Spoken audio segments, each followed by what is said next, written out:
Bonsoir et bienvenue pour ce nouveau live, je suis ravi de vous retrouver.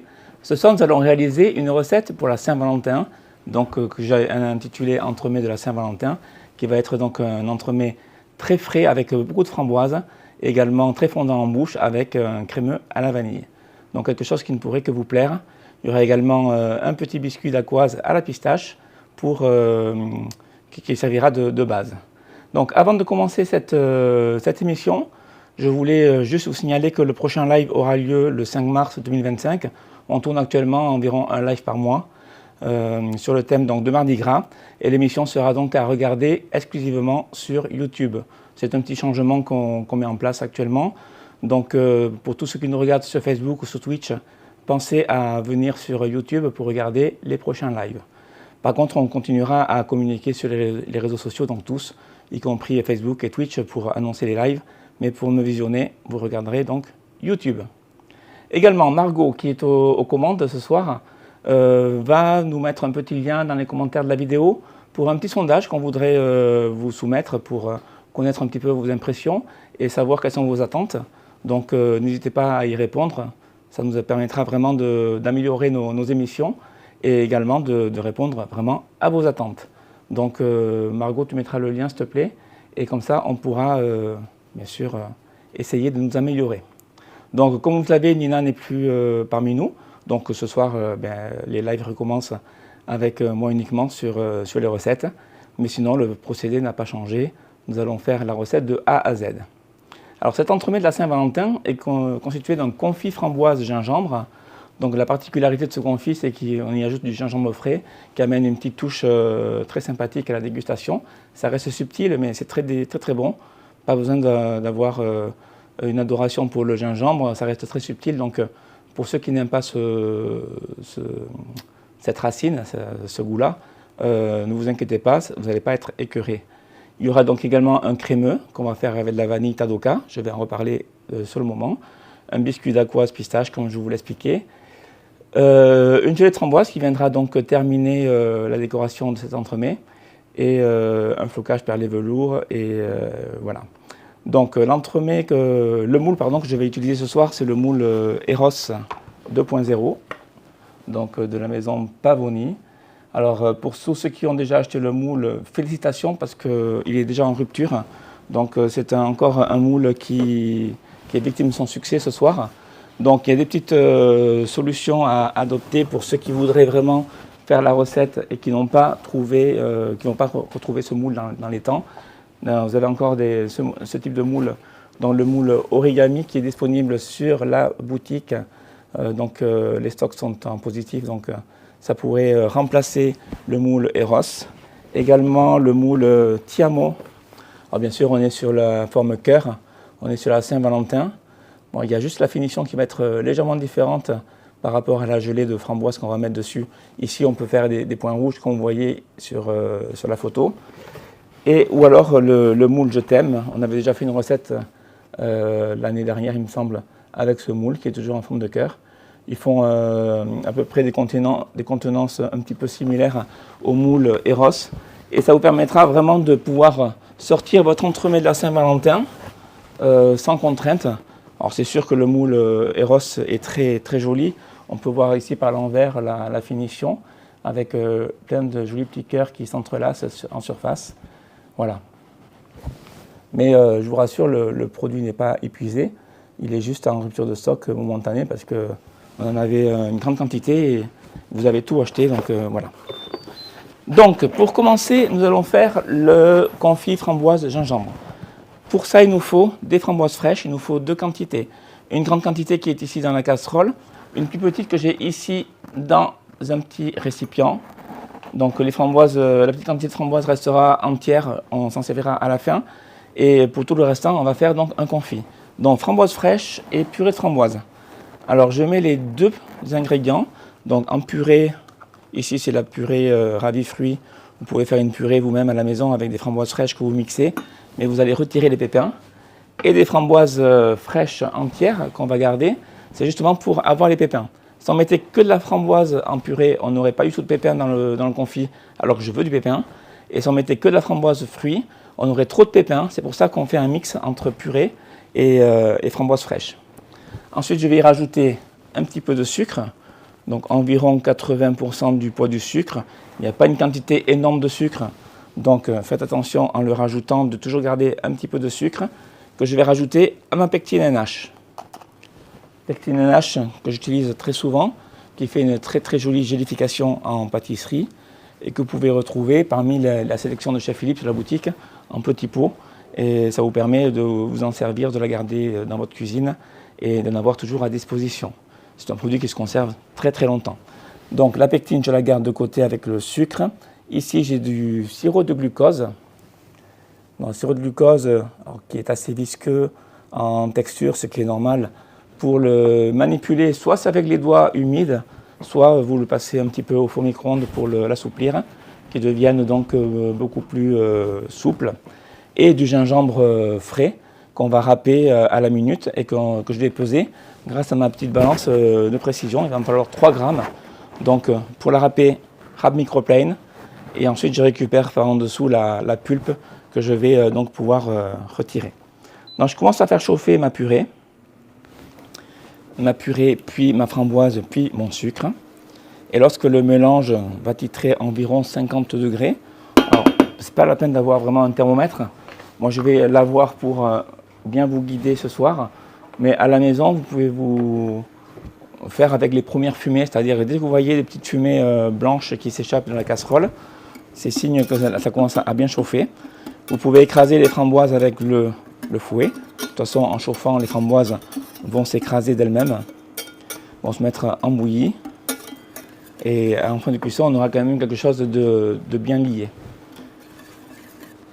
Donc, on fait cuire. Je suis à une puissance de 10 sur une échelle de 12. Voilà, que ça aille assez vite. Et donc la température, voilà, je suis à 60 degrés. Donc à 60 degrés, je rajoute mon mélange pectine NH et sucre en poudre. Donc la pectine NH, je rajoute toujours mélangée à du sucre pour éviter justement à la pectine de faire des grumeaux.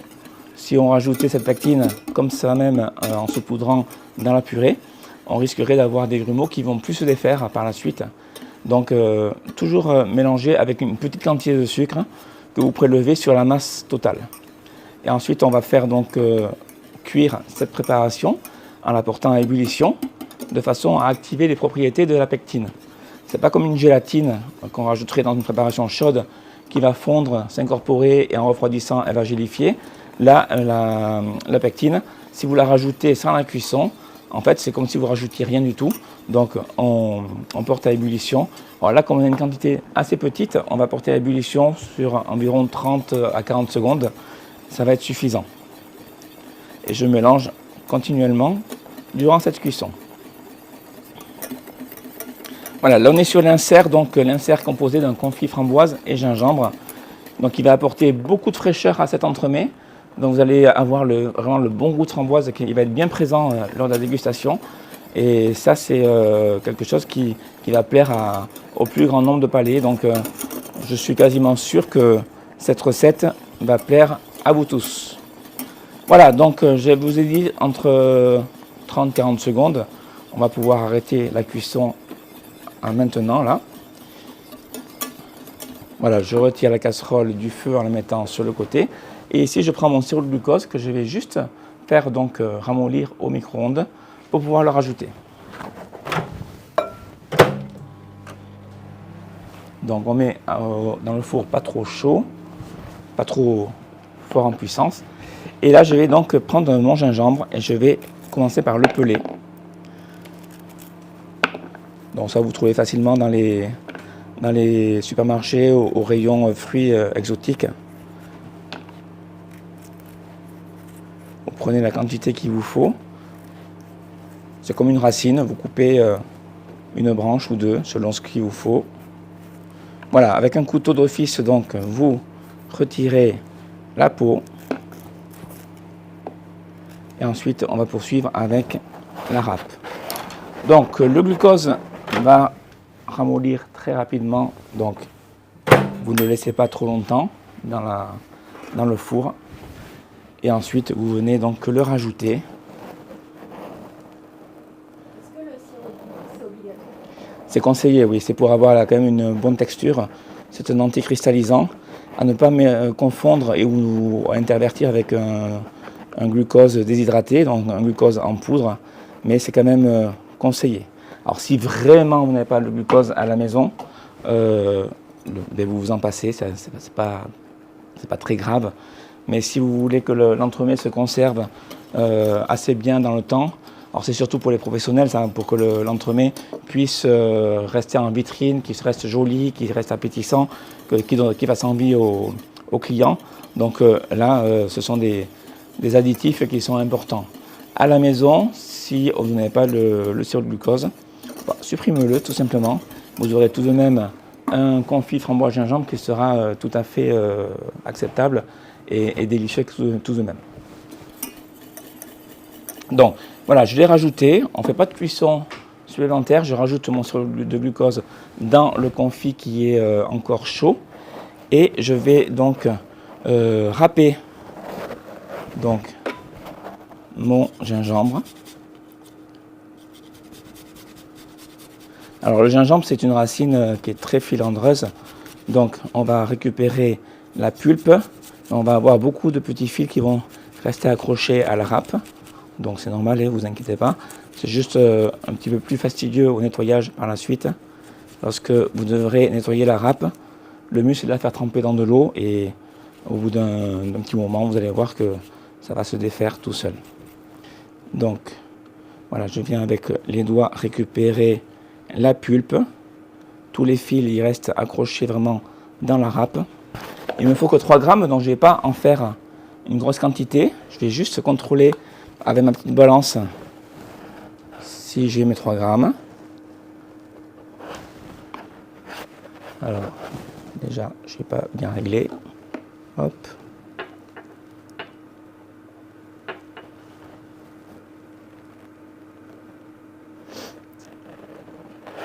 Voilà.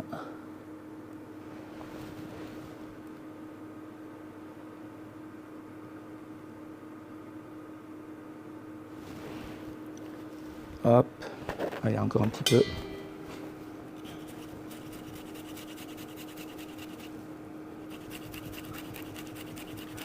Voilà, et ce gingembre, vous le râpez vraiment à la minute.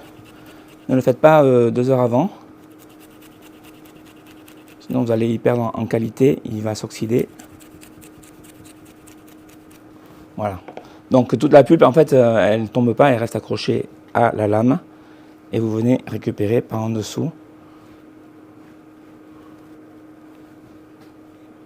Voilà. Alors, la quantité de gingembre qu'on doit rajouter, c'est un petit peu comme un assaisonnement en fait. Pour ceux qui aiment beaucoup le gingembre, on peut en mettre un peu plus. Pour ceux qui aiment un peu moins, vous pouvez en mettre un peu moins. C'est vous qui dosez. Et si vraiment c'est un goût que vous n'aimez pas, vous pouvez le supprimer et vous aurez donc un confit de framboise qui sera nature, qui aura le goût de la framboise uniquement. Donc je rajoute mon gingembre. Voilà, dans le confit, de façon à ce qu'il puisse bien s'incorporer. Et pour avoir quelque chose de parfaitement homogène, je vais le mixer. Donc pour cela, je vais utiliser un petit mixeur plongeant.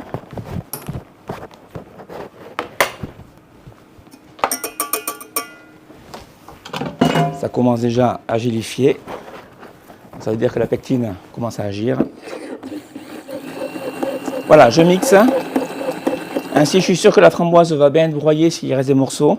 Je suis sûr que le gingembre va bien être incorporé.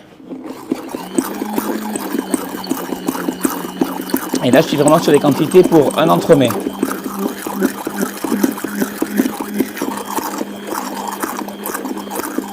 Voilà.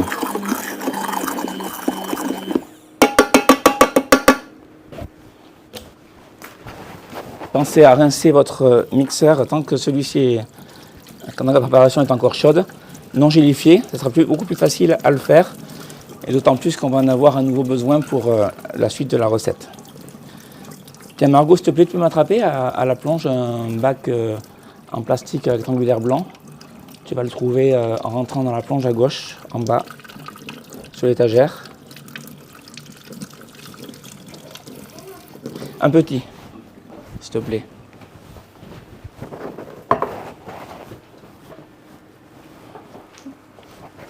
Merci. Voilà, donc on va débarrasser donc le confit. Je me décale un petit peu, voilà. Et avant de l'utiliser, on va le faire donc gélifier. Je ne l'utilise pas à chaud, sinon je vais avoir une galette qui va être trop gélifiée lorsque le gâteau sera prêt à être coupé. Donc d'abord je le fais gélifier comme ceci, et lorsqu'il aura gélifié, je vais le remélanger avec un fouet pour lisser le mélange, et là je monterai mon insert. Donc pour permettre un refroidissement rapide, moi je vais le mettre dans le congélateur, le temps un certain moment là durant le live. À la maison, vous pouvez le faire à l'avance, surtout filmer au contact, et vous le mettez donc au frigo lorsqu'il est froid. Si vous le faites dans le temps, c'est parfait. Si vous êtes pressé comme moi, parce qu'on a un horaire à respecter, vous le mettez dans le congélateur et voilà, et ça va gélifier assez rapidement. Tiens, Margot, je te le donne, tu le mets là. En attendant, il y a quelqu'un qui a demandé si on peut utiliser des framboises congelées. Oui, on peut très bien faire la recette avec de la framboise congelée, il n'y a aucun problème. Sauf pour la framboise de finition qu'on mettra sur le gâteau. Si la framboise est fraîche, ça va être plus joli qu'avec la framboise congelée. Mais sinon, pour tout le restant, on peut vraiment utiliser de la framboise congelée. Ensuite, nous allons faire donc le crème vanille. Alors, j'ai enlevé la plaque, j'en ai besoin à nouveau, donc je vais la reprendre. Alors, pour le crème vanille, il nous faut du chocolat de couverture. Donc, c'est un chocolat blanc de chez Valrhona que nous avons ici. Ça, on revient après. Les framboises, on laisse de côté. Chocolat de couverture. Il nous faut également du lait. Dans le lait que j'ai mis dans une petite casserole qu'on va mettre à chauffer. De la fève Tadoka. La fève Tadoka, c'est une fève de la maison qui est vendue par Valrhona, qui en fait c'est du grain de vanille qui est emprisonné dans du beurre de cacao. Et en fait, en fondant dans une masse chaude, la vanille se répand et parfume très bien vos préparations. Donc là, j'ai la valeur d'une demi-fève à peu près. Donc je rajoute dans mon lait et je fais chauffer. Voilà, je ne mets pas trop chaud. Il me faut également une masse gélatine, donc gélatine en poudre. Gélatine en poudre avec de l'eau d'hydratation qu'on mélange assez à l'avance, environ un quart d'heure à l'avance, que la gélatine ait bien le temps de s'hydrater. Il faut savoir que le poids d'eau est à mesurer, c'est environ entre 5 à 6 fois le poids de la gélatine. Donc si j'ai 10 grammes de gélatine, ce qui n'est pas le cas ici, mais pour vous donner un exemple, je vais mettre entre 50 à 60 grammes d'eau, je vais bien mélanger et laisser la gélatine s'hydrater. Une fois qu'elle est hydratée, cette gélatine ne s'appellera plus gélatine, mais masse de gélatine. La gélatine, le nom gélatine s'applique uniquement lorsque la gélatine est sèche, et lorsque la gélatine est hydratée, on appelle ça la masse de gélatine. Donc dans vos recettes, faites attention, si on parle vraiment de gélatine, que ce soit feuille ou poudre, et de masse de gélatine, on ne parle pas de la même chose. Donc il va falloir faire un petit calcul pour vraiment savoir quelle quantité il faudra utiliser. Ensuite, il nous faut de la crème, donc de la crème liquide à 35% de matière grasse, c'est de la crème entière. Donc si vous n'avez pas le pourcentage sur la brique de crème, si c'est marqué crème entière, c'est parfait.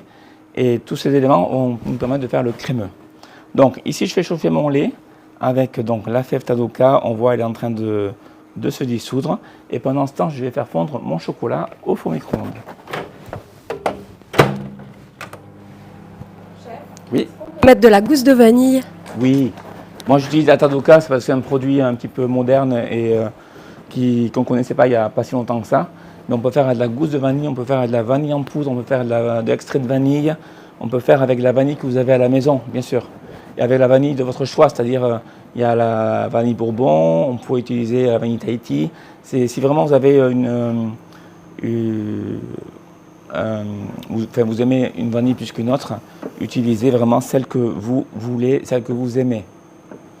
Donc je réduis un peu la chaleur de ma plaque pour ne pas que mon lait réduise trop. En fait, moi ce que je cherche, c'est à faire fondre ma vanille Tadoka dans le lait. Si vous utilisez la vanille en gousse, vous la coupez en deux, vous la raclez avec une lame de couteau pour extraire les grains et vous mettez votre vanille dans le lait. Vous pouvez mettre une gousse de vanille entière pour cette quantité-là, parce qu'on veut vraiment un crémeux qui soit bien vanillé, donc il faut bien qu'on sente cette vanille, qu'elle soit bien présente. Alors le chocolat est au four micro-ondes à puissance maximum, donc généralement c'est 900 watts. Et par contre on va le faire chauffer par étapes de 20 à 30 secondes pour éviter de le faire brûler. Si vous le laissez pendant 5 minutes non-stop, c'est sûr que votre chocolat ne va pas du tout apprécier la fonte et il va donc brûler à certains endroits et commencer à faire des morceaux. Donc ce n'est pas du tout le but. Donc même si votre chocolat n'a pas changé en apparence lors de la première chauffe de 30 secondes, vous le remuez quand même avec la spatule et vous le remettez. Ceci jusqu'à ce que le chocolat soit entièrement fondu. Donc, oui, je t'écoute. Est-ce qu'on peut remplacer la vanille par de la fève tonka? Si on veut faire un crémeux à la fève tonka, on pourrait y mettre la vanille et la fève tonka. Attention à doser la fève tonka avec parcimonie parce que si vous en mettez trop, ça peut être écœurant, mais ça peut apporter un petit quelque chose en plus. Ça peut être une bonne idée. Ça va se marier avec le restant, sans problème. Là aussi, pour râper la fève tonka avec la râpe microplane, ça va être parfait pour avoir vraiment des brisures très très fines. Donc le chocolat blanc fond assez rapidement. Alors, ici je suis sur le chocolat ivoire de chez Valrhona. Donc on va le repasser encore un petit peu au four parce qu'il reste encore des morceaux. Et lorsque le chocolat sera entièrement fondu, je vais y rajouter donc mon lait qui est chaud. Alors, je ne mets pas mon lait bouillant sur mon chocolat en pistole non fondu. Sinon, je n'ai pas assez de quantité de liquide pour vraiment fondre le chocolat avec la chaleur uniquement du lait. Donc, c'est pour ça que je fais une fonte, une pré-fonte du moins. Si je ne suis pas entièrement fondu à 100%, ce n'est pas très grave, mais au moins une pré-fonte de mon chocolat. Et là, je vais pouvoir donc y rajouter mon lait qui est chaud. Voilà, je mélange bien.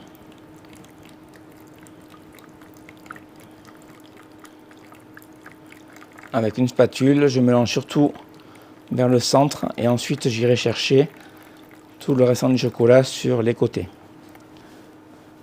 Alors comme on l'expliquait dans nos précédents lives, lorsqu'on utilise la fève Tadoka, donc la vanille Tadoka, elle a tendance à foncer les préparations. Vous voyez, on a quelque chose qui est relativement brun. On ne garde pas quelque chose de très blanc. Mais ensuite, lorsqu'on va rajouter la crème et qu'on va foisonner le crémeux en fin de recette, la préparation va retrouver toute sa couleur d'origine, c'est-à-dire quelque chose de très clair et de très blanc. Je prends ma gélatine que je vais rajouter dans la préparation chaude. Alors soit je la rajoute comme ceci, si la préparation est encore bien chaude, et si la préparation n'est pas suffisamment chaude, on peut également la mettre au four micro-ondes pendant quelques secondes pour la faire fondre en fait et la rajouter. Voilà, mais là c'est chaud donc ça va s'incorporer. Surtout il faut qu'elle soit hydratée. Comme je vous l'ai dit tout à l'heure, la gélatine ne se met pas à sec, elle se met préalablement hydratée. Alors pour la gélatine en poudre, je vous l'ai expliqué, c'est 5 à 6 fois son poids en eau. Pour la gélatine en feuille, il faut juste respecter le même bloom. Le bloom c'est le pouvoir gélifiant. Ici on est sur du 200 bloom à peu près. 200-210 blooms. Pour la gélatine en feuille, donc vous la faites tremper dans un grand bol d'eau froide. Là, vous ne mesurez pas l'eau, vous prenez un grand bol d'eau froide, vous mettez vos feuilles de gélatine dedans, une à une si vous avez plusieurs feuilles, et vous laissez tremper pendant 5 minutes. Et ensuite, vous égouttez.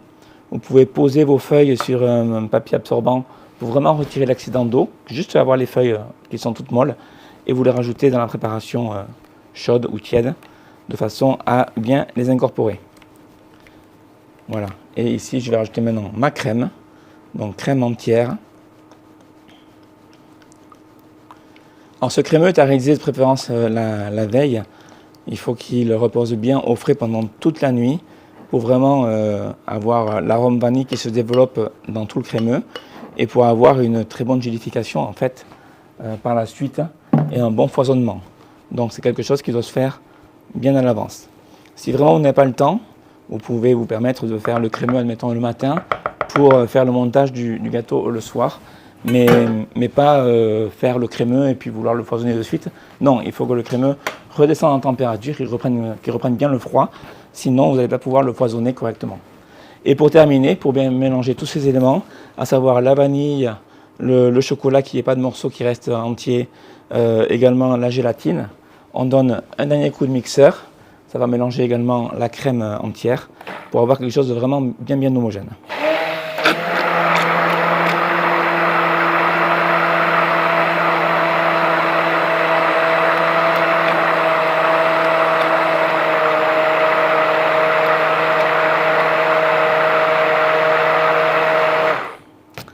Voilà. Alors, ce crémeux peut être réalisé, je vous dis qu'il faut le faire au moins la veille. Vous pouvez le faire 2-3 jours avant. Il va très bien se conserver dans le frigo.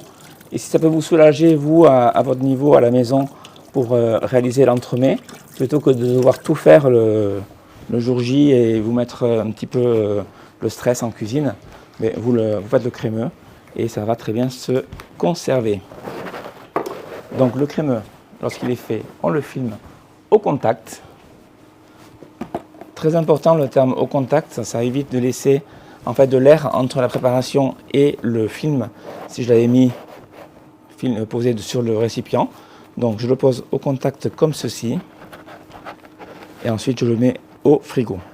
Donc cette masse va se gélifier dans le frigo, gélifier du fait qu'il y ait le cacao de chocolat, donc ça va cristalliser, et la gélatine, mais c'est tout à fait normal. Et ensuite en le fouettant, on va obtenir à nouveau une crème bien lisse qu'on va foisonner un peu comme une chantilly pour avoir une crème bien onctueuse et qui sera bien fondante en bouche.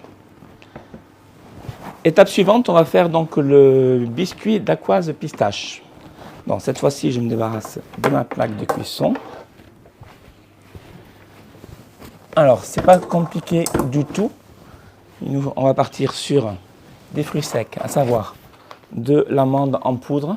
Alors ici, je suis sur de l'amande non blanchie, c'est-à-dire elle a les petites la petite peau brune, donc qu'on peut voir. Mais à la maison, si vous avez que de l'amande blanchie, donc de l'amande parfaitement blanche en apparence, sans les grains bruns, c'est pas grave, vous prenez ça. Également de la pistache en poudre, du sucre glace. Là, on est sur les 3 éléments secs de la préparation. Et ensuite, on va faire des blancs montés et serrés avec un peu de sucre. Donc des blancs d'œufs, de préférence qui ont été maturés, c'est-à-dire des blancs qui ont été clarifiés et conservés un petit peu au frigo pendant 1 à 2 jours. Si ce n'est pas le cas, ce n'est pas très grave, vous rajouterez une pincée de sel, mais qui soient à température ambiante. Ils vont beaucoup mieux monter que s'ils étaient glacés. Et un peu de sucre pour serrer donc les blancs. Une feuille de papier sulfurisé et un tamis. Un tamis avec une perforation pas trop fine, de façon à permettre aux poudres de bien passer. Là, on est sur de la poudre de pistache et d'amande, donc avec une granulométrie un petit peu épaisse par rapport à, par exemple, de la farine, où la granulométrie est très fine. Donc, si vous avez une grille trop fine, vous allez avoir beaucoup de mal à faire passer tous les éléments à travers la grille.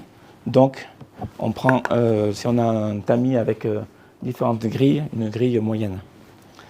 Et le sucre glace. Et je vais donc tamiser tous ces éléments. Voilà, c'est important pour éviter tous les grains, surtout le sucre glace qui a tendance à faire beaucoup de grains avec l'humidité ambiante. Donc, tous ces petits grains de sucre, il faut les éliminer avec donc, notre tamis. Ça ne veut pas dire que le produit a perdu en qualité, c'est juste l'humidité ambiante qui est venue donc faire ces grains.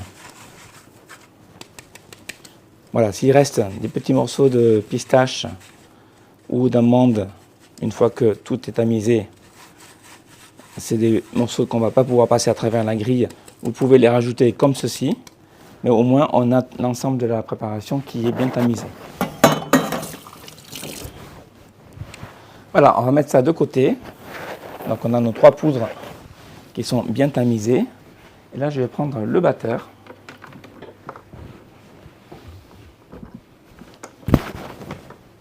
Donc je n'ai pas changé, vous le reconnaîtrez. Je suis toujours avec mon Pro Baker, que j'affectionne particulièrement. Et on va mettre donc nos blancs dans la cuve. et le sucre également dès le départ. J'obtiendrai une meilleure meringue que si je rajoute mon sucre progressivement ou en fin de mélange. Et là, je vais donc les monter. En fait, en procédant ainsi, le sucre va bien se dissoudre dans le blanc d'œuf et on aura des blancs qui ne vont pas grainer en fait. Ils vont rester bien lisses. J'ai ici derrière moi un four qui est allumé, donc préchauffé à 180 degrés à chaleur tournante pour cuire donc le biscuit qu'on est en train de réaliser, qui est la dacquoise, biscuit dacquoise pistache.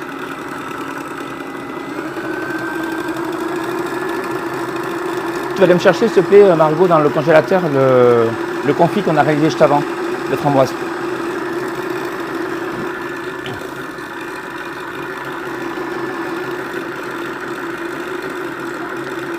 Oui. Voilà, donc les blancs vont monter assez rapidement.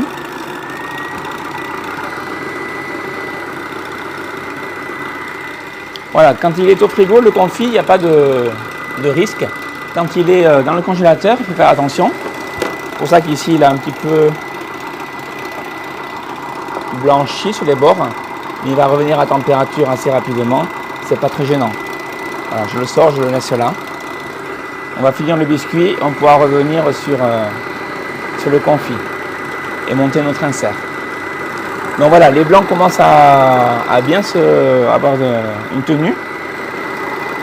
Donc on va bien les serrer. Donc ici on n'a que les blancs et le sucre en poudre.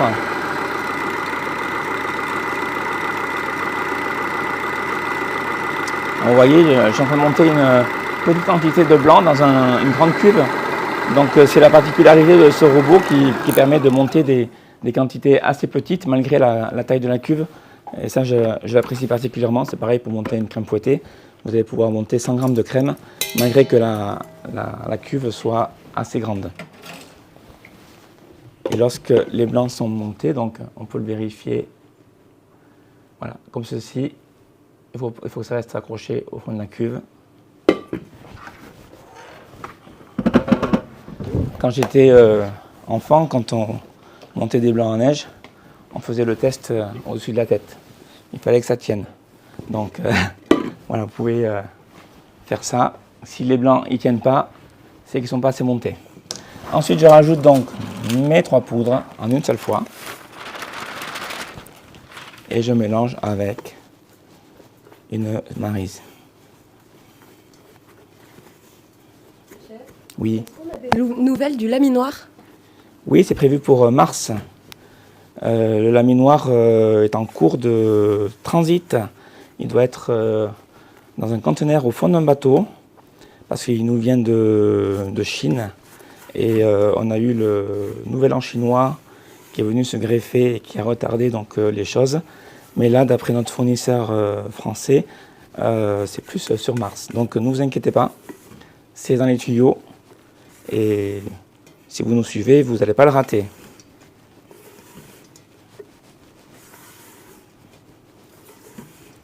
Voilà.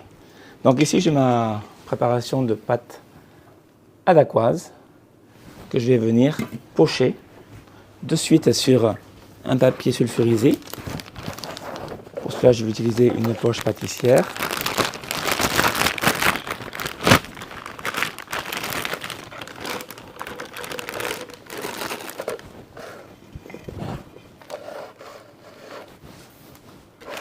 Hop.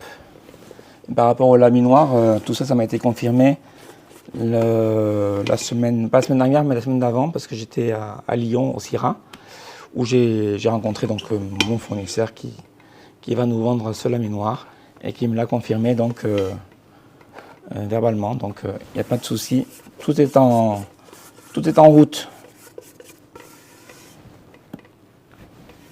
En termes de prix, on peut toujours pas dire. Non, on a une idée, mais on va rester prudent là-dessus. Mais ça devrait être pas mal. Et il faut savoir que c'est un produit qui est chinois à la base, mais qui est modifié par notre fournisseur français, donc pour l'améliorer encore. Donc c'est pas un produit qui nous vient de Chine et qui est vendu tel quel. Il est certes produit en Chine, mais ensuite amélioré sur le territoire français par le fabricant et ensuite il sera commercialisé chez nous. Donc ici j'ai la feuille de papier cuisson ou sulfurisé que j'ai utilisé pour tamiser nos poudres. Je vais juste prendre donc là un cercle de 20 cm de diamètre pour faire un tracé au crayon sur mon papier, de façon à avoir un repère pour faire un disque de dacquoise qui soit à la bonne dimension. Tout en sachant que ce biscuit va être retaillé pour vraiment être adapté au moule Eros. Donc ici, le carbone du crayon, je retourne ma feuille de façon à ce que le carbone se retrouve dessous. Alors là, vous n'y voyez pas grand-chose à la caméra, mais moi je vois bien le tracé à travers le papier. Je vais prendre une plaque à pâtisserie. Peut-être en mettant un fond plus clair, vous allez mieux voir le tracé qui va ressortir. Voilà, là vous le voyez par en dessus. Et je vais venir pocher mon biscuit.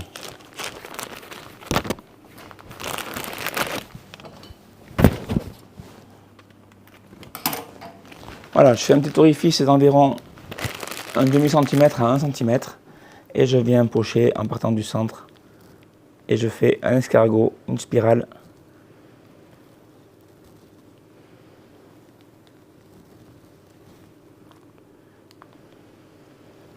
Voilà, comme ceci.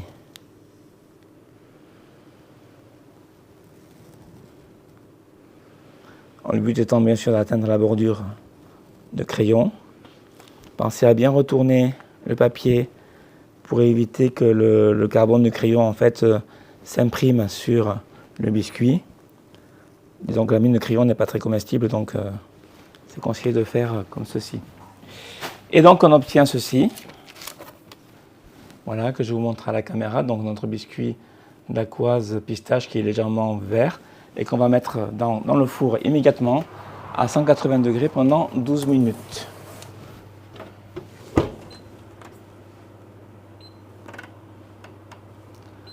Voilà. Il n'y a pas de douille là. J'ai pas mis de douille du tout. J'ai juste utilisé une poche jetable. Donc avec un ciseau, j'ai coupé le bout sur un orifice d'environ un demi-centimètre. Alors si bien sûr vous avez une poche à douille réutilisable, c'est-à-dire que vous l'avez à chaque fois, vous mettez une douille avec un orifice d'environ 0,5 voire 0,8 mm et ça sera parfait. Voilà. Ensuite, nous allons faire le croustillant pistache. Alors, bien sûr, qui dit entremets dit du crémeux, du fondant, mais aussi du croustillant. Donc, le croustillant, on va le faire avec un petit peu de chocolat blanc, un petit peu de pâte de pistache 100%. Donc, voilà. Donc, soit vous l'avez marron comme ceci, parce que c'est la pistache qui a été broyée avec la petite membrane brune qui enveloppe la pistache. Soit vous trouvez de la pâte de pistache qui est beaucoup plus verte, ça veut dire que la pistache aura été émondée au préalable, donc la membrane brune aura été retirée avant d'être mixée. Voilà, ça c'est à savoir. Et du pailleté crêpe dentelle, on l'appelle également pailleté feuilletine, que vous pouvez trouver sur la boutique, qui va donner beaucoup de croustillant. Le fait qu'on rajoute ce pailleté feuilletine qui est très fragile à l'humidité, sinon il sera molli, il perd tout son croustillant. On le rajoute dans une masse grasse en fait. Ici on n'a que de la pâte de pistache, que de la pistache 100%, donc sans aucun ajout de sucre ou quoi que ce soit, c'est que le fruit sec.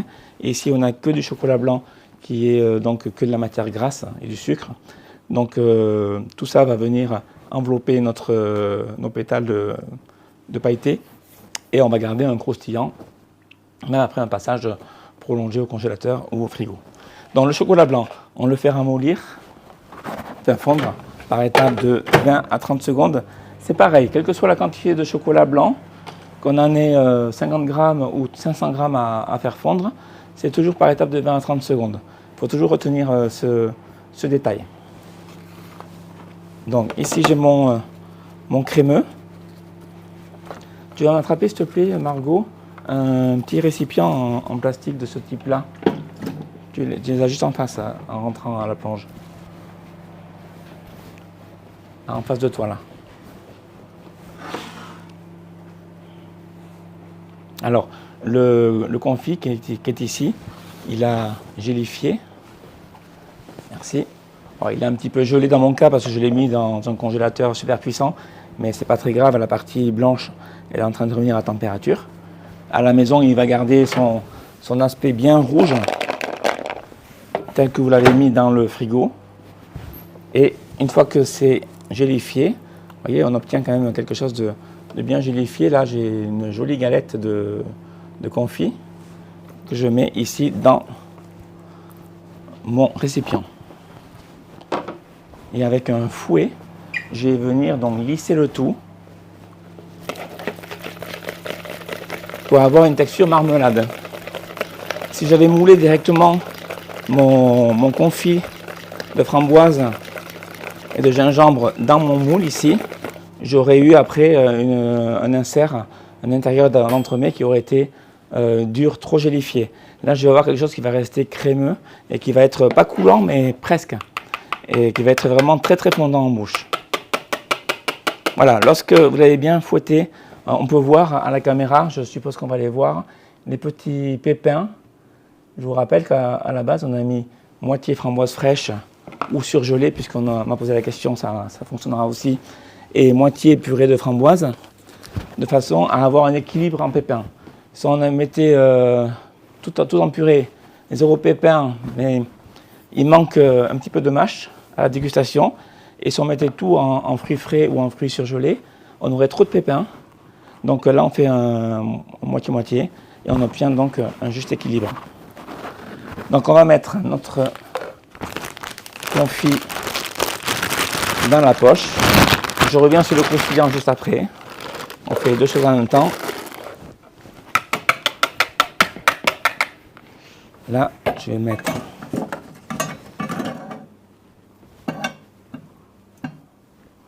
voilà, mon confit dans la poche.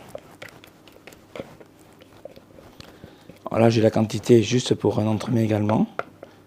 On est sur un entremets d'environ 18 cm de diamètre.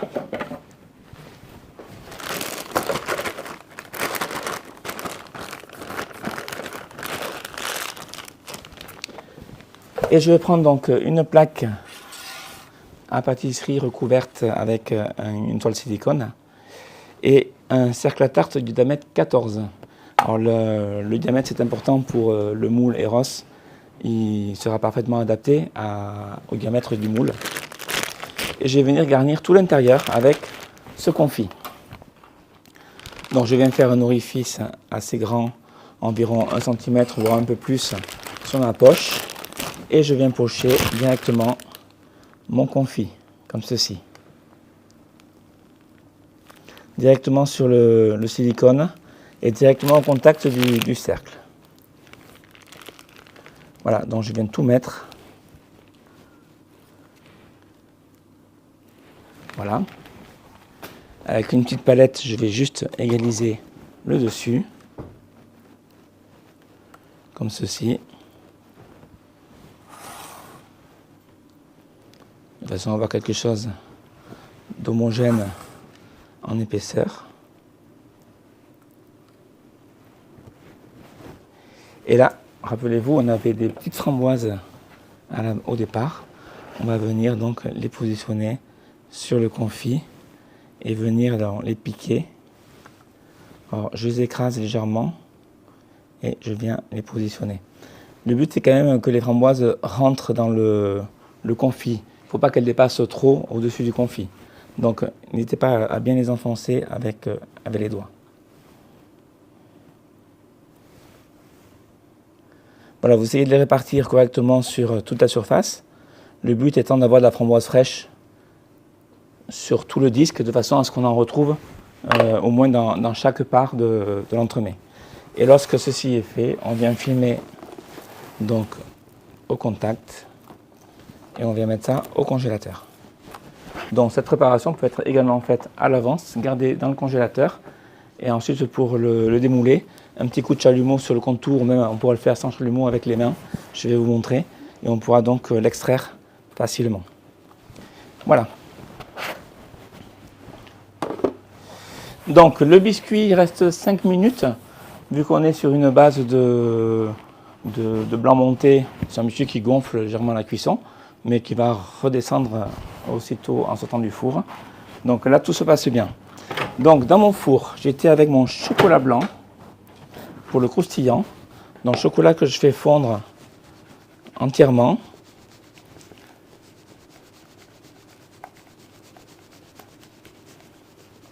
Voilà, je vais le remettre un petit peu parce qu'il y a encore des pistoles qui sont pas tout à fait fondues. Et ensuite, on va rajouter donc la pâte de pistache pour aromatiser et le pailleté crêpe dentelle qui lui va donner beaucoup de croustillant. Suite à ça, il va nous rester à faire une gelée de framboise qui viendra donc décorer le dessus du gâteau. Alors ça peut attendre à la maison. Si vous faites votre entremets, qu'il reste au congélateur pendant 1 ou 2 jours, la gelée de framboise, vous la ferez le dernier jour. Là, je vais la faire de suite, mais organisez-vous à la maison de façon à ne pas tout faire le même jour. Et la gelée de framboise, c'est un élément de décoration. Donc, ce n'est pas la peine de le faire dès le départ. Chef, Oui. par rapport à la dacquoise, Oui. est-ce qu'elle doit être dorée à la sortie du four? Ça va être légèrement doré, oui. C'est Audrey qui pose la question parce qu'elle a toujours peur qu'elle soit trop sèche. Non, ça ne va pas être sec. La dacquoise, c'est un biscuit un petit peu collant, un petit peu élastique même, comme c'est à base de meringue. Ça ne va pas sécher. Il ne faut pas le faire trop fin au départ, mais ça lève légèrement à la cuisson. Et ensuite, le biscuit reste quand même moelleux. Donc, mon chocolat est entièrement fondu. Je vais rajouter ma pâte de pistache. Alors, quand on parle de pâte de pistache, ici c'est du 100%, il faut comprendre que c'est que de la pistache, c'est-à-dire qu'il n'y a pas du tout d'ajout de sucre ou d'autre chose, on n'est que sur le fruit sec. Et par exemple, pour que vous compreniez, dans un praliné, si on parle d'un praliné 50-50, ça veut dire qu'il y a 50% de fruits secs et 50% de sucre. Mais là, on est sur un praliné, donc c'est sucré. Là, on est sur une pâte, c'est pas sucré. Donc, je mélange bien. Est-ce que c'est possible de faire la pâte de pistache maison? Oui, il suffit de mixer en fait des pistaches, bien sûr. Il faut avoir un bon robot. C'est comme faire un praliné. Il faut un bon robot de façon à mixer longuement et à obtenir cette finesse en fait. Sinon, tu vas avoir quelque chose au départ qui va être très, très sablonneux et progressivement la pâte se forme. Parce que la pâte, en s'échauffant, en fait, le fruit sec rejette la matière grasse qu'il contient. Donc c'est pour les amandes, pour les noisettes, pour la pistache, c'est pareil. Et à force, ça lie tout ça et ça nous fait quelque chose de bien lisse. Mais les robots ménagers ne sont pas adaptés pour faire ce genre de préparation.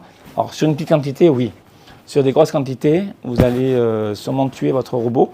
Donc il faut des robots vraiment adaptés qui permettent d'obtenir ce résultat-là. Donc attention, j'en connais plus d'un qui ont tué leur pauvre robot. Donc soyez prudents. Donc je mélange bien ma pâte de pistache à mon chocolat blanc. Je rajoute mon pailleté crêpe dentelle. Je vous disais tout à l'heure qu'en mélangeant comme ceci, en fait, j'enveloppe ma crêpe dentelle de matière grasse, qui est donc le chocolat et la pâte de pistache. Et donc, en refroidissant, ça va figer, c'est du chocolat à la base. Donc ça va cristalliser, c'est le terme exact. Et on va garder vraiment tout le croustillant.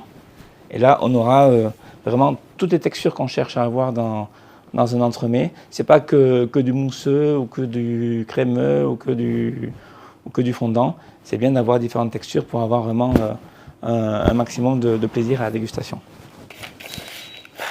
Voilà, donc la dacquoise sonne. Elle doit être prête, ça tombe très bien. Alors ça colore très légèrement, on va pouvoir le constater. Hop. Voilà, on va pouvoir le constater à la caméra ici. Et on va juste, c'est pas brun foncé, c'est brun clair. Hein. Et au toucher, c'est moelleux, c'est pas sec. Voilà, et pour le faire refroidir rapidement, Je vais le mettre sur une grille. Et ensuite, sur cette dacquoise, on va venir y mettre notre croustillant. Donc le croustillant, on va le garder de côté pour l'instant. Je mets sur une grille pour un refroidissement optimal. Voilà, attention aux brûlures parce que c'est chaud. Et voilà. Donc on va faire l'assemblage dacquoise et croustillant par la suite quand ça sera refroidi. Pour les besoins du live, j'ai déjà un biscuit qui est prêt avec le croustillant déjà étalé dessus. Mais on va quand même le faire pour vous montrer vraiment toutes les étapes. Donc là, on a tous les éléments. On va juste faire la gelée de framboise. Donc qui est le dernier élément qui est l'élément de décoration. Alors j'en ai de la toute prête parce qu'il faut que ça se travaille à froid pour vous faire la démonstration tout à l'heure. Mais on va quand même vous montrer comment le préparer avec les ingrédients. Donc, on va reprendre la plaque de cuisson.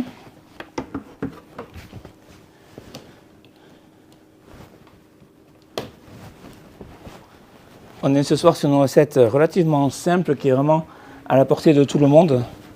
Et je pense que on n'est pas loin là de la fin. On va montrer le montage. Une fois que le montage est fait, on va faire la finition avec le perlé velours et la décoration. On a fait déjà le plus gros du travail. Donc je vais prendre un petit mixeur qui va me permettre de mixer des framboises fraîches. Là, je mixe tout parce que je veux avoir quelque chose de vraiment très très fin. Donc j'ai des framboises fraîches ici dans mon petit pot que je vais mettre dans le bol. Alors, je vais me positionner mieux.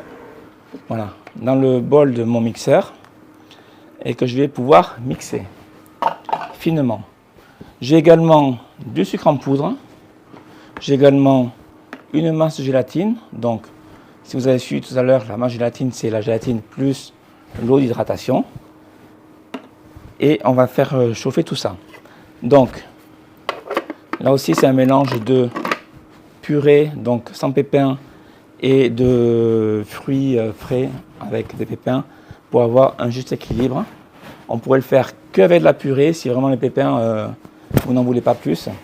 Ou faire qu'avec du fruit frais, mais ça peut être un peu trop riche en pépins. Donc ça, vous pouvez vraiment juger par vous-même. Si vous faites que à la purée, et vous remplacez le poids de framboises fraîches par de la purée. Donc je vais commencer par mixer mes framboises. Alors on a une petite quantité, donc on va prendre une petite maryse pour venir bien faire descendre les framboises en bas de la cuve et mixer.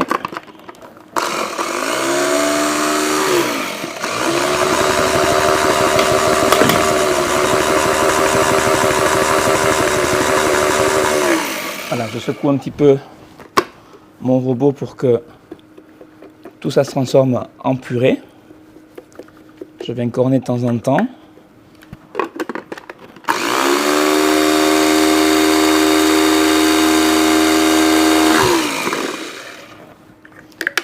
Voilà, je vais venir mettre mes framboises fraîches dans la casserole avec ma purée.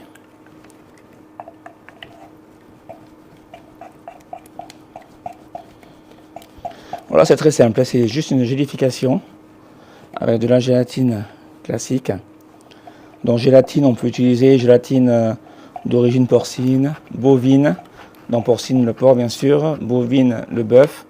Et vraiment si ça vous pose un souci d'utiliser des produits d'origine porcin ou bovin, il y a la gélatine également de poisson qui n'apporte pas vraiment qui apporte aucun goût, pas de goût de poisson bien sûr. Et ça peut être une bonne alternative.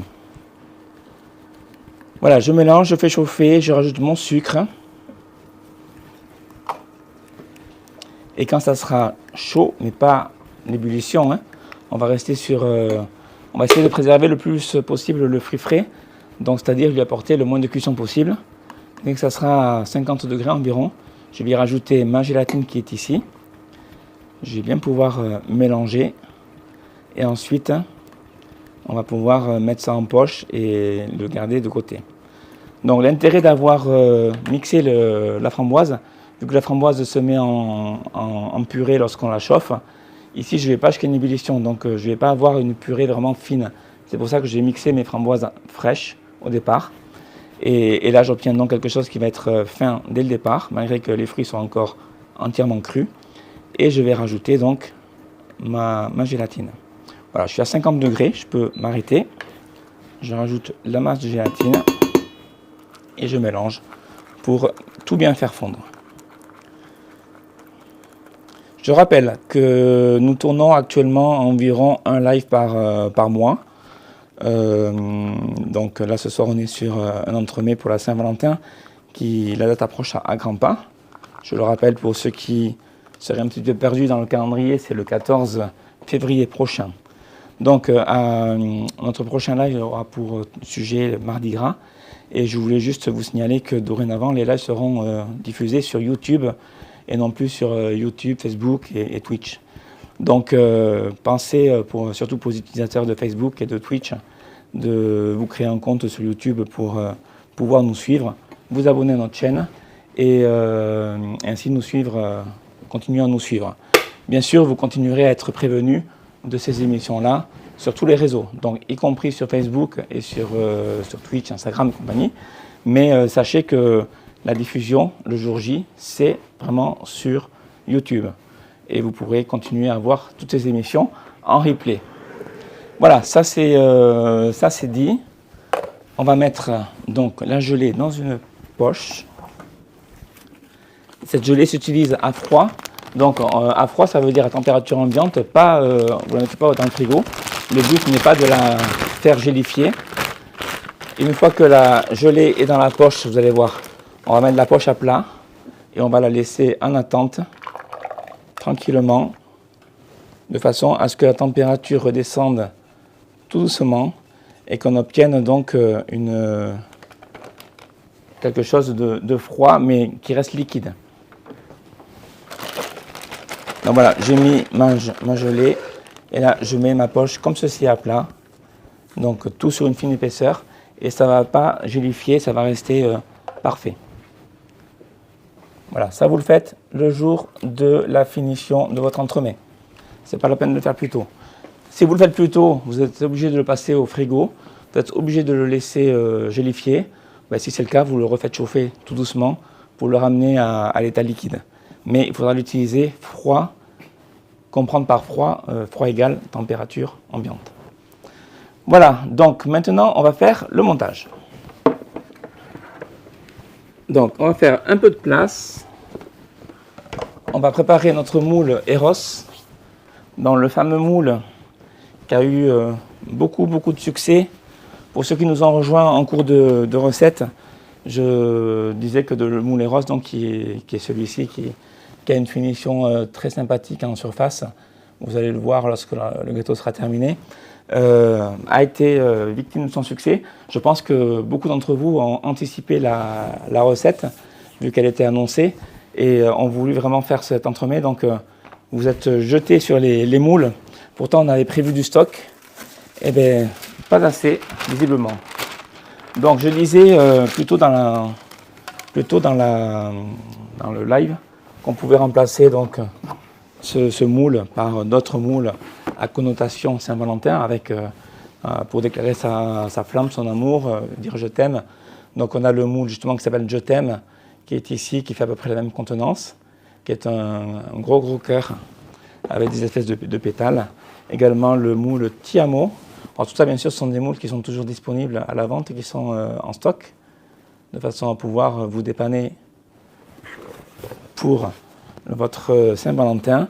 Ou le moule Origami, qui lui aussi est original. Alors, on a du Silicomart ou du Pavoni, selon le moule que je vous présente, lui aussi de contenance similaire. Il y a juste la finition qui va être un tout petit peu différente, étant donné que celui-ci a un relief qu'on va venir combler. Sur les autres, il n'y a pas ce relief-là. Donc, ça c'est pour le montage du gâteau. Je vais revenir sur mon biscuit Lacoise, qui est quasiment froid. Je vais le récupérer et je vais venir prendre mon croustillant qui lui est à température ambiante, mais il n'est pas figé, il n'est pas cristallisé, et que je vais venir donc verser comme ceci sur mon biscuit. Là. Ensuite, avec une petite palette, je vais venir étaler mon croustillant comme ceci, en fines couches régulières. J'essaie d'aller le plus au bord possible, bien que ce biscuit va être taillé à la bonne dimension. On va peut-être perdre un petit centimètre sur la bordure. On essaye quand même d'aller le plus au bord, de façon à ce qu'on ait du croustillant sur toute la surface. Et là, on peut écraser avec la spatule, pas non plus trop fort, mais on peut y aller de façon à bien tasser le croustillant et bien le faire adhérer donc à la dacquoise. Et une fois qu'on a fait cette opération, on va le mettre dans le frigo ou dans le congélateur de façon à bien le faire cristalliser ou bien le conserver, si c'est le congélateur, jusqu'au jour du montage de l'entremet. Voilà, tous les éléments sont prêts. Maintenant, on va monter l'entremet. Alors Margot, s'il te plaît, tu vas aller me chercher dans le frigo le crémeux vanille qui a été fait donc en avance, qui lui est bien, qui a bien figé, bien refroidi. Tu peux le mettre celui-là si tu veux. Voilà, le crémeux vanille donc qui va être monté. On va même dire les choses correctement avec le bon mot, qui va être foisonné dans une nouvelle cuve qui est ici. Je vais juste nettoyer mes fouets.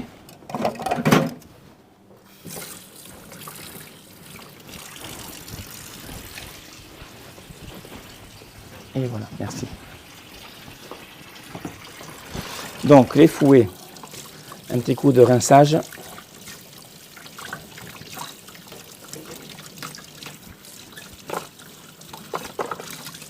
Je me demande si on peut congeler ce gâteau. Oui, parce qu'il est congelé avant d'être décoré, avant d'être terminé en fait, en finition. Donc oui, on peut tout à fait le congeler et faire juste la finition le jour J. Il passe obligatoirement par le stade congélation. Donc c'est l'avantage de ce gâteau, c'est qu'il peut être réalisé plusieurs jours à l'avance. Et par exemple pour le 14 février, vous faites la finition le 14 au matin et il sera donc prêt à être servi pour le 14 au soir. Donc mon crémeux vanille, vous voyez il a gélifié, je retire mon papier sulfurisé, papier film pardon, qui était posé au contact. Donc il y a très peu de déperdition de matière. Et là je vais venir donc le récupérer et le verser dans mon bol. Donc il est gélifié, il a de la tenue, comme vous pouvez le voir.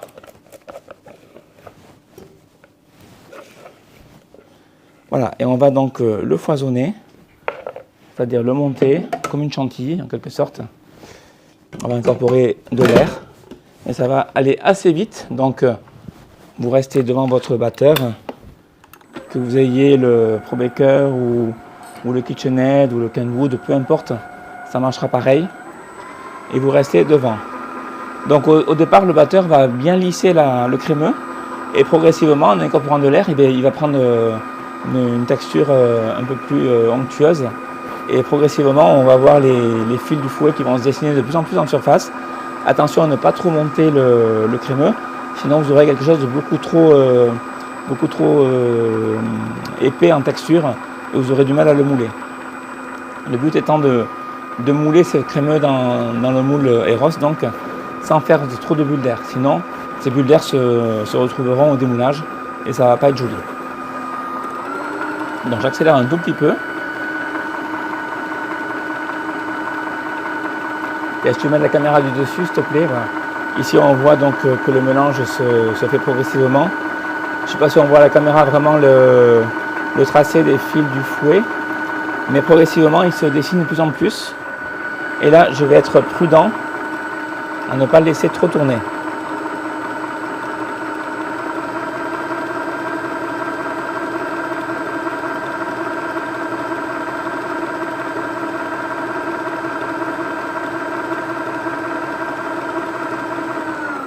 Voilà, je peux prendre une petite maryse pour voir comment est la texture. Voilà, je suis pas mal, encore un tout petit peu.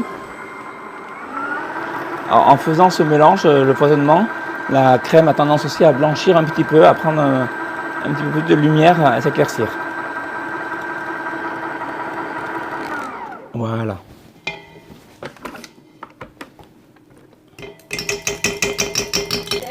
Oui. À quelle vitesse, sur une échelle de 10, doit-on battre la crème? Alors là, j'ai été entre 5 et 8, on va dire. Je n'étais pas au maximum. Je démarre lentement et puis après, j'accélère un peu vers la fin. Mais par contre, je reste attentif et je reste bien devant ma crème. Et je ne mets pas à battre et je m'en vais faire autre chose. Non, vous faites attention à ça.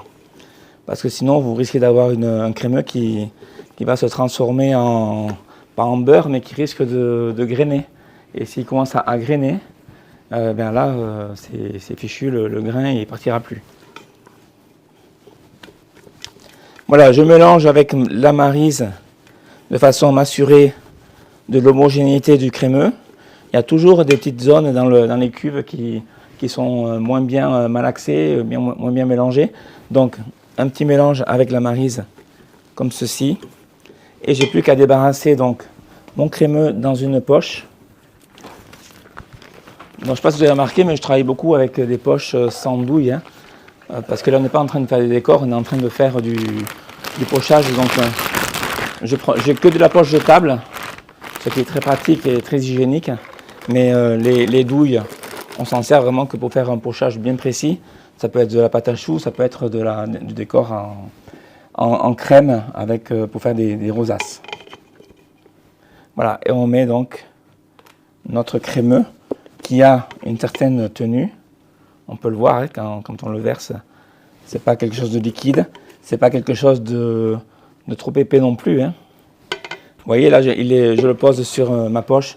Ça sort de la poche, mais ça a quand même la tenue, ça ne dégouline pas. Voilà. Ensuite, Margot, tu vas me chercher dans le congélateur l'insert. Dans l'insert, c'est le confit de framboise que j'ai fait en amont. Et également le biscuit d'aquoise qui est dans le congélateur. Bon, bien que j'en ai fait un ce soir, qu'il faudrait laisser bien refroidir, je vous le remontre, bien figé. On va donc celui-là je m'en servirai demain pour en refaire un dernier gâteau. Mais vous le laissez bien refroidir pour pouvoir le manipuler comme il faut. Et là on va procéder au montage. Donc le moule Eros, vous le mettez sur une plaque. Avant remplissage, c'est toujours plus facile de déplacer un moule rempli qu'un moule qui est plein, étant donné que si on est sur du silicone, on est sur un moule qui est souple. Et oui, c'est froid. Merci. Donc, ici, j'ai mon insert. Voilà. Tiens, tu peux switcher un petit peu. Voilà. Mon insert qui est gelé. Et ici, j'ai mon biscuit qui est lui aussi gelé avec le croustillant dessus, qui a déjà été retaillé à 18 cm. Mais on va voir s'il ne faut pas le retailler un tout petit peu. Donc, première chose, je vais démouler mon insert. Alors, deux solutions. Déjà, vous le décollez de la toile silicone. Deux solutions. Soit vous réchauffez le contour avec la chaleur de la main. Ça va aller assez vite. Et ça va vous permettre de le faire glisser et de l'émouler. Donc, on peut faire comme ça. Sinon, si vous avez un chalumeau à la maison, ça dépend comment vous êtes équipé à la maison, si vous avez ou non ce qu'il faut, vous pouvez chauffer le contour du cercle inox, sans vous brûler bien sûr, de façon à permettre un démoulage facile. Mais on va faire à la main, si on peut. On va faire comme si j'étais mal équipé, bien que j'ai tout ce qu'il faut.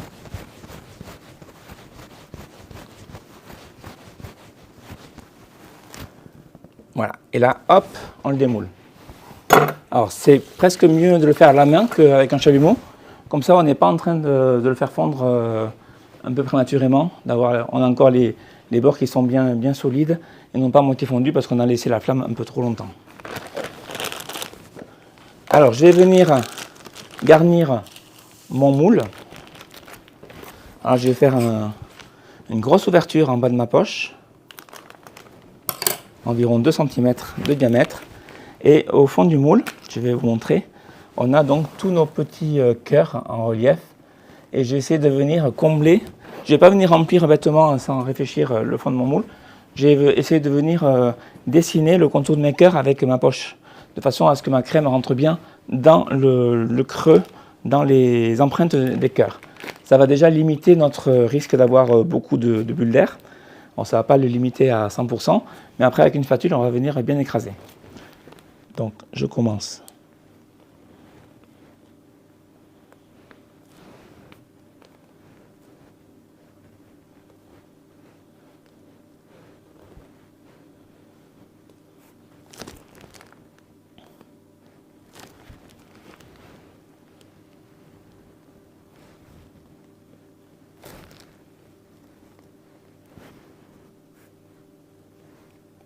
Voilà.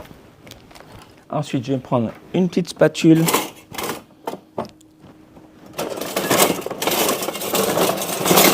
Je vais m'en nettoyer une. Hop. Voilà, une petite spatule et je viens écraser. Vous voyez comment je fais? Je fais de bas en haut. De façon à ce que la crème pénètre bien dans toutes les empreintes et que ça vienne combler éventuellement les éventuelles bulles d'air. Voilà, je peux insister, il n'y a pas de risque que la crème tourne, quoi que ce soit. Je prends le temps et si c'est bien fait à ce stade, on aura un meilleur résultat après au démoulage. Voilà, quand c'est fait, je viens égaliser un petit peu l'épaisseur. Je viens mettre un gros cordon de crème sur le pourtour. Alors aussi, je fais attention de le pocher proprement.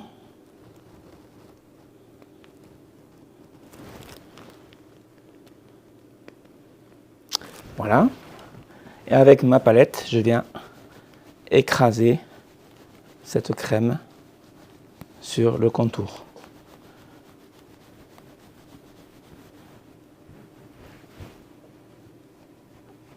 Comme ceci.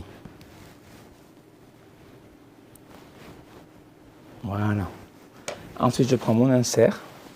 Voilà, je le retourne de façon à ce que les framboises qui sont incrustées dessus passent dessous et on vient mettre l'insert au milieu. Et là, j'enfonce mon insert en le faisant tourner légèrement de façon à ce qu'il pénètre bien dans le crémeux et en fait qu'il chasse les éventuelles bulles d'air. Alors vous ne l'avez pas saisi à la caméra, mais quand j'ai appuyé, j'ai entendu pshht, parce qu'il y avait une bulle d'air dessous qui a pu être évacuée. Voilà. Alors ça vous le faites assez vite. Comme l'insert est glacé, la crème qui est autour risque de figer assez rapidement. Ensuite, je rajoute un tout petit peu de crémeux comme ceci. Et je ramène l'excédent comme ceci au centre. Alors le but, c'est pas de remplir le moule à hauteur. Il faut toujours qu'il y ait un petit peu moins de crème. Alors si on en a vraiment trop, on va mettre... Hop, on va retirer l'excédent et on va se servir du bol pour essuyer sa spatule. Là, si vous pensez qu'on a encore le biscuit à mettre, alors que le biscuit dépasse légèrement du moule, on peut, mais sans accès pour autant. Voilà, donc là j'étale en creusant légèrement le centre. Donc ici j'ai mon biscuit qui fait 18 cm normalement. Voilà, 18 cm. Et ici, si je mesure, je suis plus sur du 17. Alors, le problème, c'est que les moules, les cercles qui peuvent me servir de gabarit, ils font soit 16, soit 18, mais pas 17.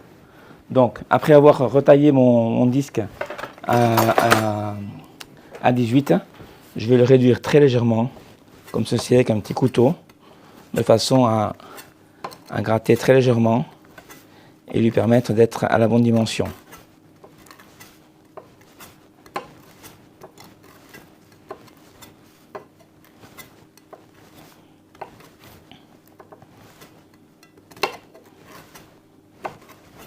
Voilà. Et là, je viens donc positionner, alors bien sûr je retourne ma dacquoise avec le croustillant qui était dessus en dessous, et je viens de positionner, et là je viens l'enfoncer très légèrement, d'où l'importance de l'avoir bien froid, de façon à ce que le biscuit reste bien rigide. Alors froid ou surgelé, on peut faire dans les deux cas, mais pas à température ambiante. J'avais utilisé le biscuit qu'on a fait ce soir, il est trop souple. Voilà. Et pour finir, je vais reprendre ma petite spatule.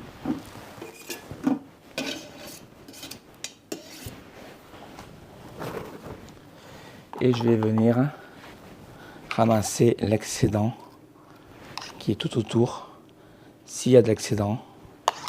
Alors ça, c'est important aussi de venir tout ramasser.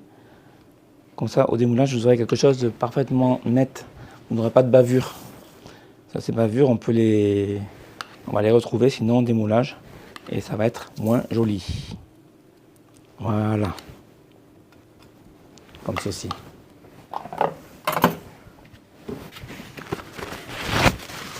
Allez, un petit coup de papier absorbant pour avoir quelque chose de bien propre avant de le mettre, de le couvrir et de le mettre en congélation. Et là, votre entremets, il est prêt. Vous pouvez le réaliser dès ce week-end si vous voulez.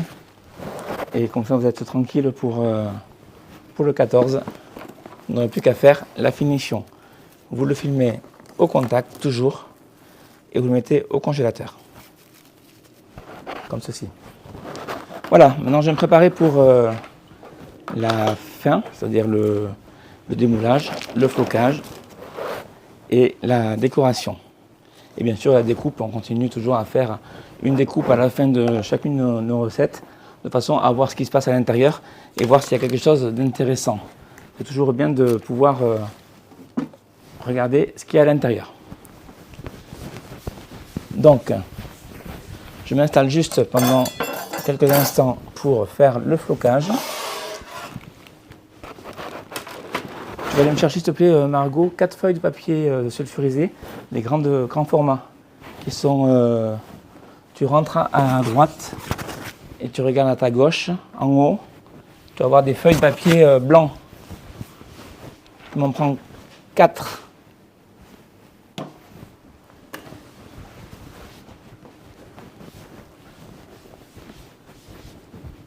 C'est au niveau du congélateur. Non, blanc. Tu rentres dans la pièce, tu vas au fond, à gauche. T'as du brun et du blanc, tu prends du blanc.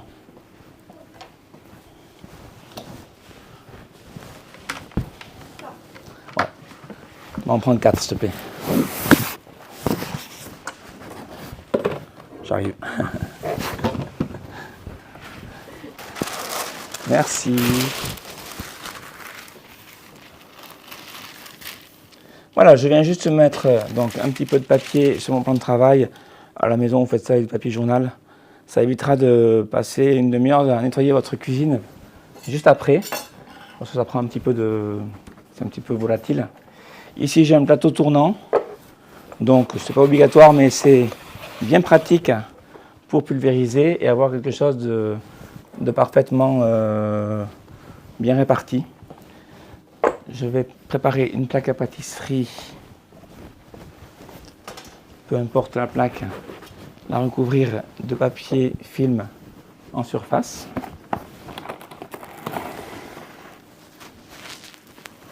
Et tu vas pouvoir aller me chercher donc l'entremets qui est dans le congélateur et qui est déjà gelé. Alors l'entremets, vous le sortez du congélateur à la dernière seconde. C'est pas 5 minutes avant ou même 3 minutes avant. Non, c'est quand vous êtes prêt. Bon, le temps que Margot m'amène l'entremets, je vais être prêt. Mais sinon, j'y serais vraiment allé quand j'avais fini de me positionner comme il faut. Voilà, et là, il ne faut pas traîner. Merci. Parce que l'entremets, en fait, subit un coup de chaud du fait qu'il sort du congélateur. Donc, pour le démoulage, c'est immédiatement. Donc, je retire le papier. Tu peux switcher, ouais, voilà. Je retire le papier film qui est sur le moule et je viens décoller tout le tour très rapidement. Vous voyez, si on a un contour de moule qui est propre, on a une finition qui est propre également. Et ensuite, je viens donc retirer le moule silicone d'un seul coup, comme ceci. Voilà, et maintenant le flocage donc en perlé velours rouge. Donc pour ceux qui me suivent, qui font les recettes de Noël et tout ça, vous connaissez ce produit. Alors ici on est sur du rouge. Je secoue bien mon spray de façon à avoir la bille qui claque bien à l'intérieur et obtenir un mélange homogène à l'intérieur. Et je pulvérise. Alors d'abord je fais un test, voilà, que la couleur rouge soit bien présente et je pulvérise sur le dessus et sur le dessous, enfin sur le côté. Alors ici, si on ne va pas au fond des cavités pour la coloration, c'est pas très grave parce qu'on va venir combler en fait chacune des cavités avec notre gelée de framboise. Surtout, vous faites attention sur les côtés. On peut s'y reprendre un petit peu, mais pas trop non plus. Voilà. Et surtout, ne faites pas une surépaisseur de perlé velours, parce que si vous le remettez dans le frigo, dans le congélateur, avec des surépaisseurs de perlé, vous aurez un perlé qui va craqueler, et au final, ça va être pas très joli. Voilà, donc l'entremets est prêt. Je vous montre à la caméra. Vous allez voir que le dessus n'est pas floqué à 100%. Comme je vous disais, tous les petits creux vont être complétés. Donc en fait, ça ne se verra pas. Il faut que juste que la surface superficielle du gâteau soit bien floquée.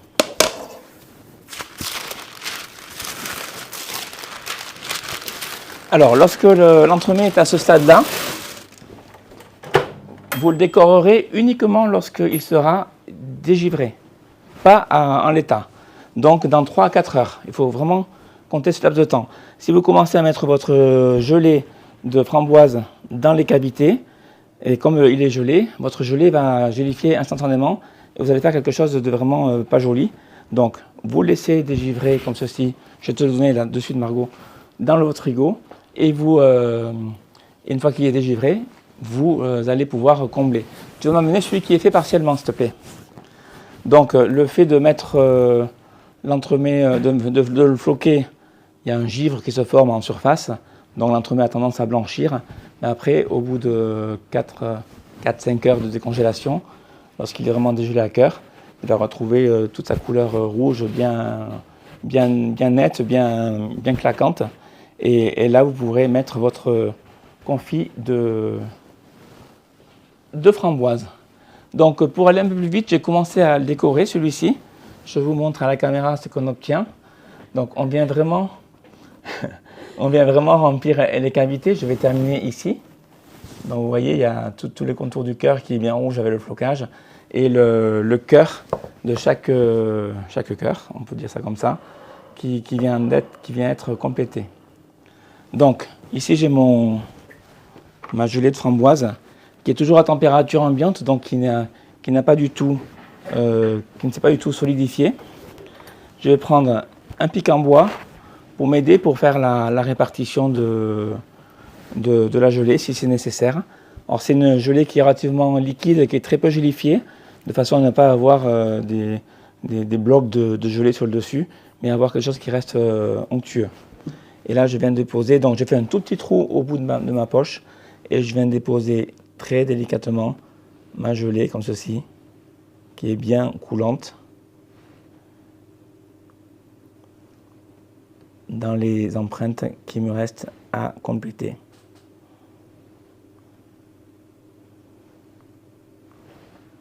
Voilà. Bon, c'est un petit peu minutieux, donc c'est pour ça que je me suis un petit peu avancé.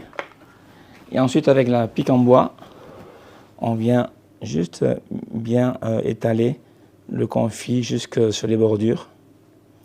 Voilà, on prend le temps de le faire.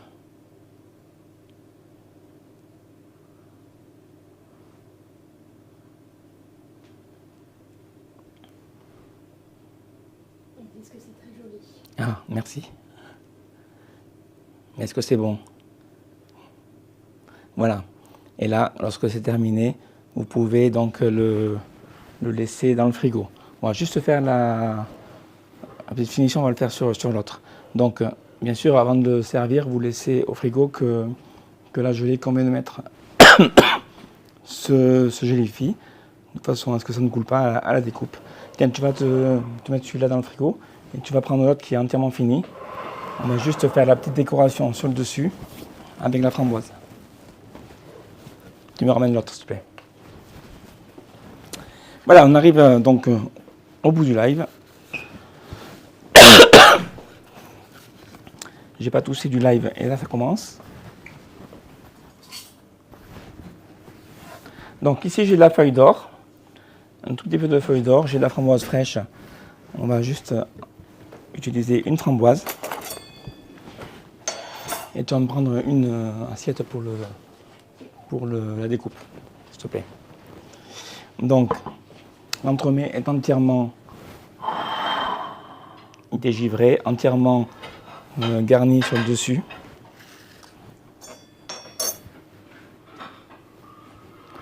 On va attendre que Margot revienne.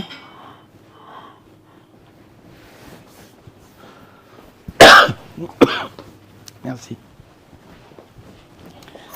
Voilà, donc je vais venir couper ma framboise en deux.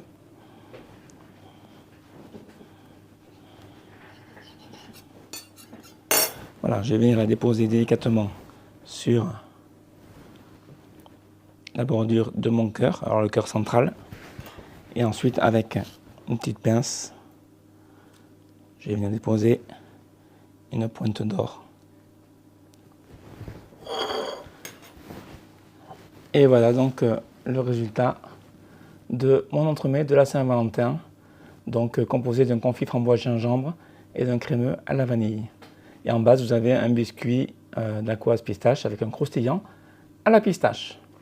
Donc, pour finir, et ensuite je vous laisse tranquille pour aujourd'hui, on va faire une petite découpe. On va aller voir ce qui se passe à l'intérieur.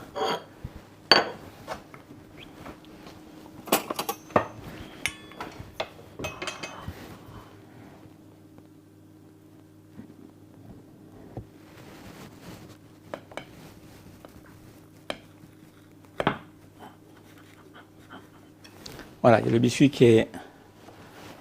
c'est le plus solide qui est au fond, donc pensez quand vous coupez à éviter d'avoir un plat avec les rebords qui remontent, ça sera plus facile, et de bien y aller franchement jusque sur le plat.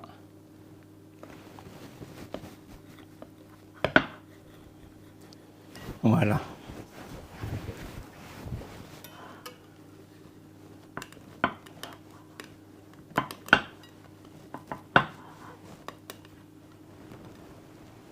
Et voilà notre entremets.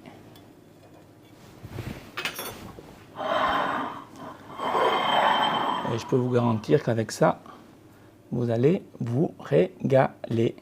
Et vous voyez, le cœur est très crémeux, très souple.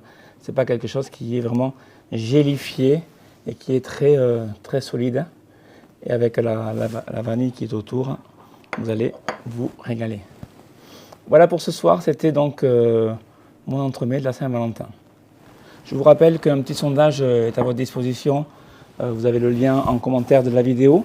C'est un sondage pour essayer de voir un petit peu ce que vous attendez de notre part, ce que vous aimeriez voir durant les lives, choisir également le jour de diffusion, l'heure de diffusion.